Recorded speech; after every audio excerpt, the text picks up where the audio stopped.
considered foolish to smile. And even today, again, this sort of has flown through into Dutch society, that parents will say to their children, act normal and that'll be foolish enough.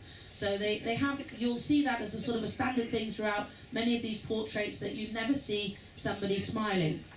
Now, another genre of the period was what was known as the trony. Now, these were never meant to be portraits.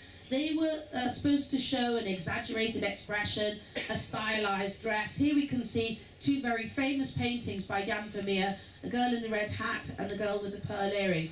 Well, a woman of that period would never have worn this sort of fanciful big red hat, and neither this sort of turban style of a headdress. This was something quite unusual. Now, Frans Hals, he was another of these wonderful painters of this golden age. He had a style that was a little different in the respect that you could see very visibly his brush strokes. This was initially considered a flaw, but it really greatly influenced many painters that came after him, including Van Gogh. He would give his paintings this wonderful vitality, and we can see two paintings here that are separated by about 80 years. First of all, we have this painting on the left by Frans Hals, that's Isabel Goymans, the sister of a wealthy banker, and then a painting of about 80 years earlier, Salome. You can see straight away the difference. Isabella, she looks absolutely glorious, she's got this wonderful glow, she's really very radiant, whereas Salome, she's very sort of plain and very austere looking. Don't look at the head on the plate, that's something completely different. But her face is, that you can really notice the difference in styles. Now, here are a selection of paintings by Frans Hals, because he didn't only create portraits, he also created tronies. So it's interesting to have a look at them and see if you can spot which is which. Remember, we said no smiling, looking directly at the view of the face, perhaps seated with the hand on the arm of the back of the chair. And straight away you can spot the two gentlemen in the top with their little goatee beard, and the gentleman over on the middle and the right there are, of course, portraits. While those that surround it are what are known as tronies. So on the bottom left, we have the gypsy girl. Top left, we have the young boy with his sweetheart. Top right, we have the fisher boy, and bottom right, we have the laughing child. And then in the middle, we can see part of that painting, the lute player with the wine glass in his hand. Well, another style, another genre that was being created was scenes of everyday life. And here we can see a painting by Jan Steen, and he was again, he specialised in this genre. This painting entitled, it was always with a little moralistic message in there, a warning to the wealthy to avoid succumbing to debauchery and wastefulness. And it's again coming through from this Calvinistic influence. In the Dutch language, it's interesting to note that the word for waste and sin are one and the same thing. They don't have a separate word. Now, if you can look at that picture, you can see that it is a complete disaster. I mean, the household looks a mess. We've got a pig down at the bottom right, he's snuffling in on the corner. We've got a dog up on the table that's eating the leftover bits of... There's things hanging from the ceiling, there's even a duck on somebody's shoulder over there. I mean, it really does look like quite a mess. Now, this is a very cluttered and disorganised household. And in the Netherlands, nowadays, they say if your house is a mess, you've got a Jan Steen house, which I think is fabulous. He was a Catholic. He came from a long line of tavern owners. So his paintings were always very lively and filled with lots of joie de vivre, let's say. Now, another of his great paintings, and I know this is a little dark, you can't really see it, but I always like to put this one in because it's an important day in the Netherlands, the Feast of St. Nicholas. So you may know that in the Netherlands, the children, officially, of course, nowadays it's of course slightly different, but nowadays, officially, the children get their Christmas gifts, not at Christmas, but on the Feast of St. Nicholas. So from the 5th going into the 6th of December, it's customary for the children to place their shoes outside their bedroom doors or close to the fireplace at the hearth.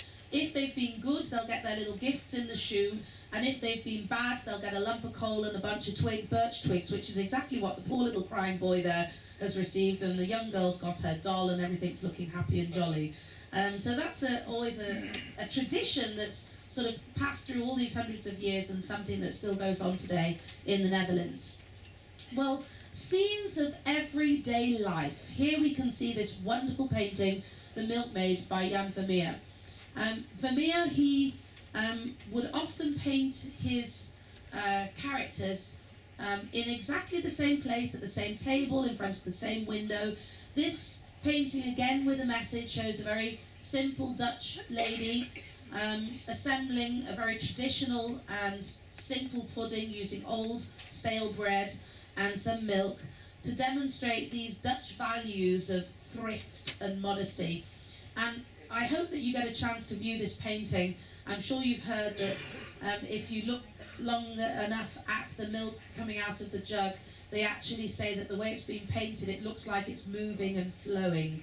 It's really something special. Well, landscapes, that was another genre of the period. And here we can see one of the most in-demand painters of this genre, Hendrik Averkamp, this winter landscape with ice skaters. So you can see quite a painting that's definitely influenced by the Flanders style of painting, with lots of characters and lots of life and things happening within this painting. Winterscapes, well, it's not unusual that they should have painted winterscapes during this period, because not only the Netherlands, but lots of northwestern Europe were being gripped from the 16th through to the 19th century by what was known as the Little Ice Age. So you see a lot of this style, this genre of painting as well. Now let's come back to Vermeer.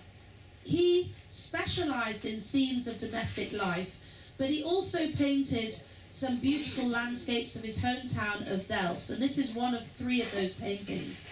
So Delft was a major hub of artistic activity.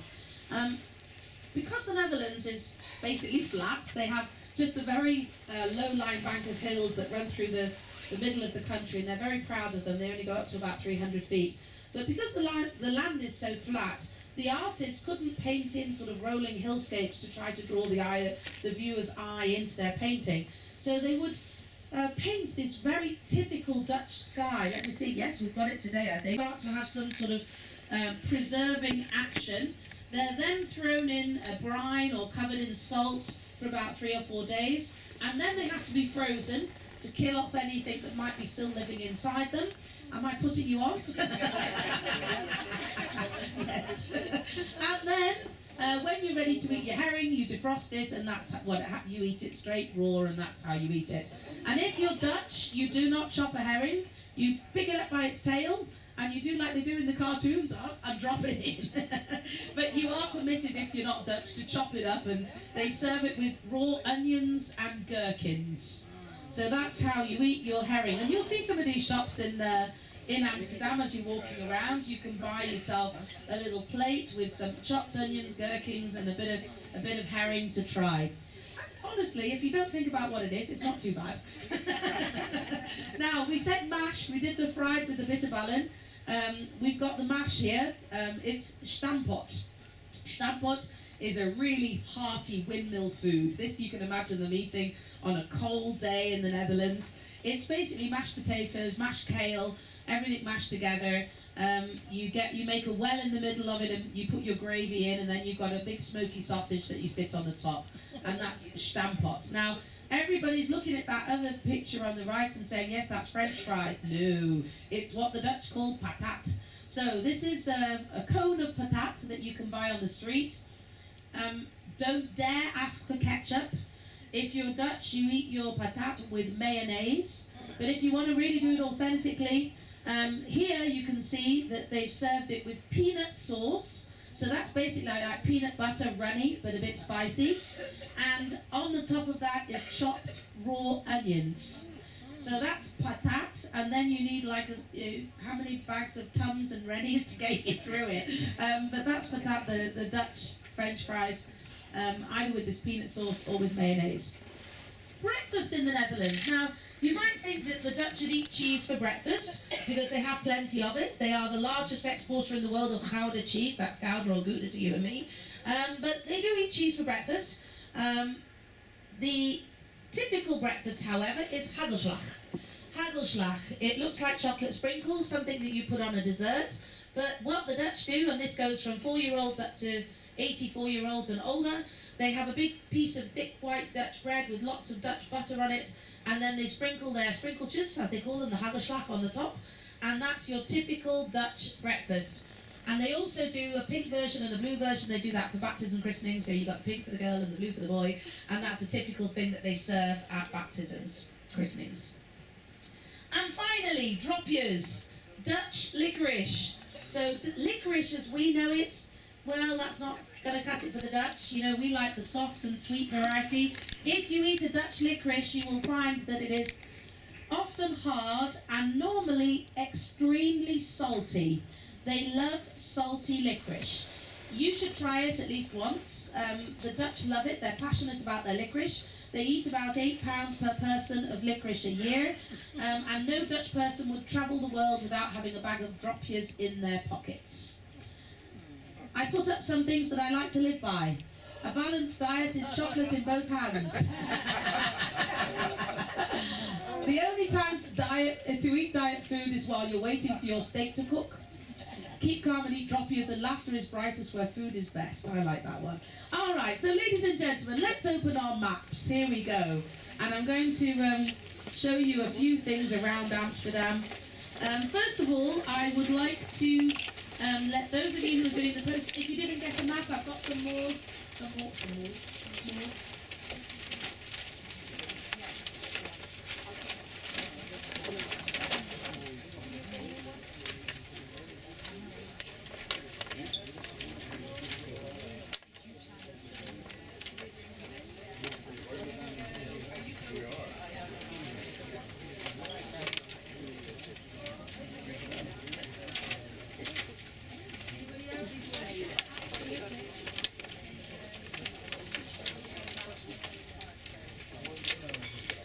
So ladies and gentlemen, those of you who are on the post extension with Viking and are staying at the Hilton, there is a key on the map. We've got A, B, C, D across, and we've got numbers down the sides. So if you come down to 8 and across to B, and go a little bit below that, because it's not quite on the map, it's just out of the map, we have the Hilton Hotel, where those of you who are staying with the post extension are going to be staying. By the way, that Hilton Hotel is that very, very famous hotel where John Lennon and Yoko Ono spent their honeymoon.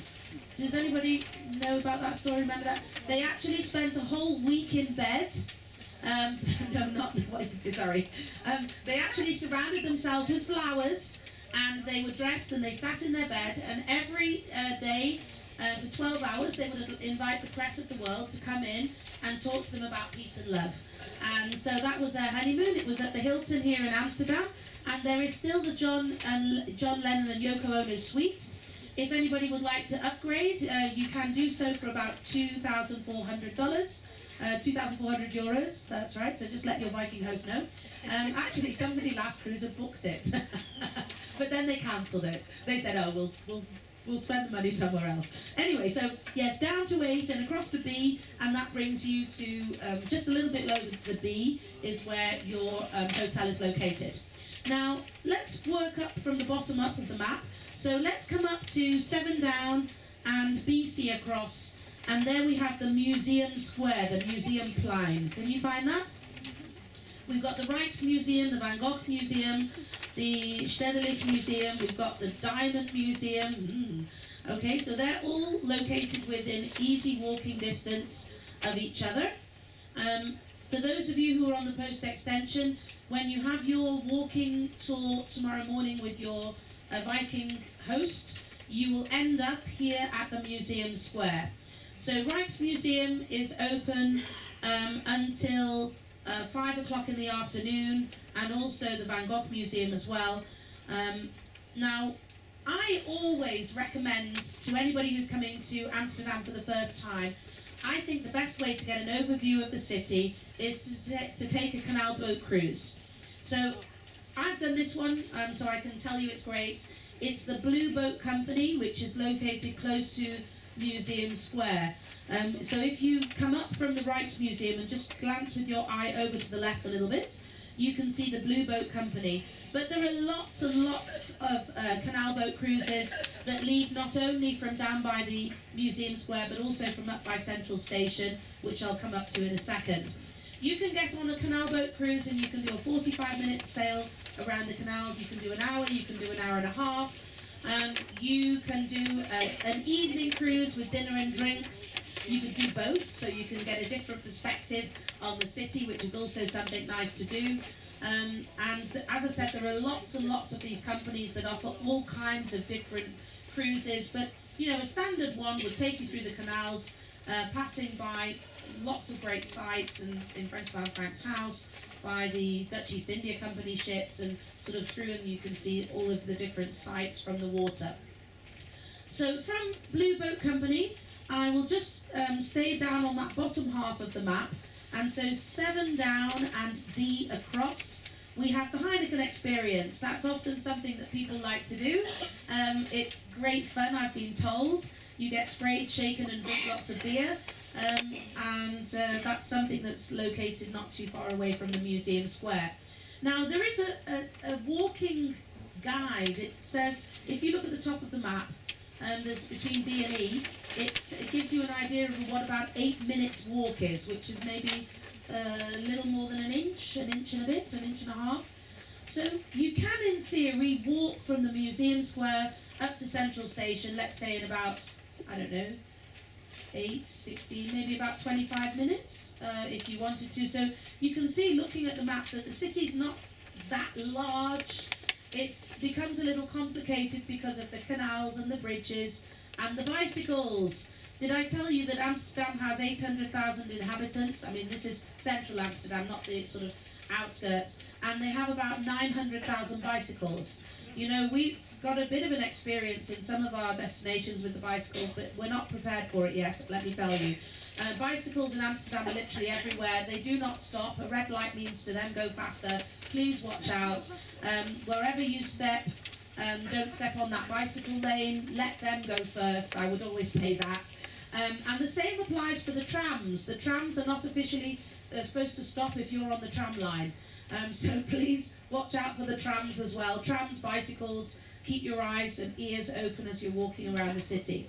Now, if you want to walk from the Museum Square, there is a nice route that can take you through this art and antiques area, and you can see that sort of walking up, or if you're coming from Central Station, walking down, and you get a nice view as you're coming up to the Rijksmuseum of this beautiful building.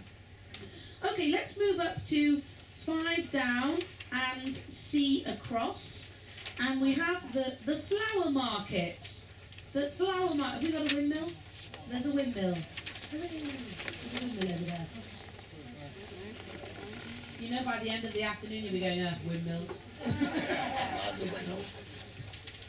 So there we go. We've got 5 down and C across. We have the flower market. Everybody thinks about tulips in the Netherlands. This is a lovely flower market. It's all floating boats. Now, buying tulip bulbs, please take care. Getting them back home is not quite as easy as you think. They need to have a silver stamp on it that says suitable for export, but even if they do, you may find that the customs official at the other end will just say, no, you're not taking them in. So just be aware. I normally tell people that, anyway, these bulbs that they're selling right now are not the good ones. They're probably the ones from last year. If you want good bulbs that are going to flower, you need to probably get online and sort of get in contact with either through your own garden centre at home or through online sort of Dutch website that they will ship to you in the States, and they do have sort of connections for that as well. But you know, having said that, they have some great little souvenir items that have little clocks with a couple of bulbs inside, and you know, they are cute little gift items if you wanted to buy something. Just don't get too hopeful that they're going to flower and be exactly what they have on the picture. Now, close to the flower market, we have the Mintplein. Plein is the Dutch word for square. Mint Square, and there's a wonderful building with a clock there. And those of you who are interested in Royal Delft, who'd like to get some pottery, some of that beautiful pottery, they have a great shop there right in the Mint line, in the Mint Square close by the flower market. Up. So let's go to 3 down and B across, and we have the very famous Anne Frank house. That's close by the Vesterkirk, the West Church, which is of course the church that Anne Frank wrote about, that she could hear the bells ringing during the day while they were hidden inside that house. Now, getting tickets for Anne Frank's house, anybody got tickets? Lucky guys. Because tickets are really, really hard to come by. Most of the time you need to book them maybe 2-3 months in advance, which some people did. Now, they have brought in a new regulation since the 1st of May that ticketed visits run from the morning through till 3:30, and then after 3:30 they will allow in other people that are waiting in line. The Anne Frank house closes at 9 o'clock at night. The person who's controlling sort of the line will come out at a certain point in the early evening and say, there's no point in waiting in line any longer because you're not going to be able to get inside. But you know, you could wait maybe 45 minutes if you're lucky. You could wait 2 hours if you're not quite as lucky. I sometimes say to guests that it's a good idea to come towards maybe 5-6 o'clock when other people are really just sort of tired and are thinking about going to get something to eat, and then you might be able to jump in the line there and maybe not wait as long. There are quite a lot of stairs to climb inside the house, and no photographs are allowed inside either because they believe that sort of keeps the flow of people moving through a little bit faster. So that's Anne Frank's house. Now, there are some great other Jewish-related sites to visit in case you think I'm not going to waste my afternoon standing in a line, but you'd still like to get some of the Jewish history of the city of Amsterdam. You could perhaps visit the Portuguese synagogue. So let's go across 4 down and E across. So we have within this area the Portuguese synagogue and the Jewish Historical Museum. The Portuguese synagogue was built in 1675 when the Jewish community of Amsterdam was so wealthy and very large. This Portuguese synagogue is stunning. It's still lit with candles, with sawdust on the floor. It's still a working synagogue, so obviously you will have to respect the times when they've got events and things happening inside. The Jewish Historical Museum is housed in one of their buildings. And then if you look across, after the Hortus Botanicus, we have the Hollandische Schouwburg. Now this is a very moving memorial to the Jewish